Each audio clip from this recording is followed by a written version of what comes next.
喂，你有冇試過夜晚食完個好重口味嘅大餐，第二朝起身個樣好似腫咗一個碼咁，隻手指脹到連戒指都除唔落嚟？呢個喺香港，我哋有個好形象化嘅形容詞，叫做豬頭炳。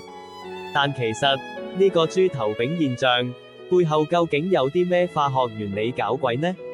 其實呢一切都同你餐飯入面嗰啲你又愛又恨嘅鈉離子息息相關。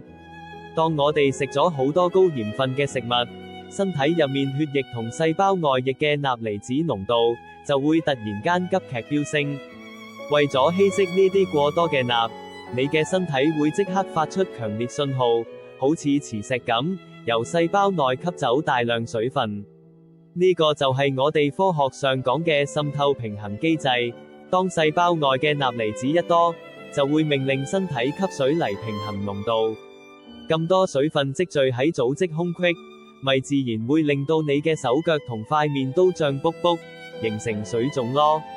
所以簡單嚟講，食得越鹹，身體就會幫你留住越多水。想擺脫呢個煩惱，最有效嘅方法咪就係減少鹹嘢攝取，同埋飲多啲水幫助身體排走佢啦。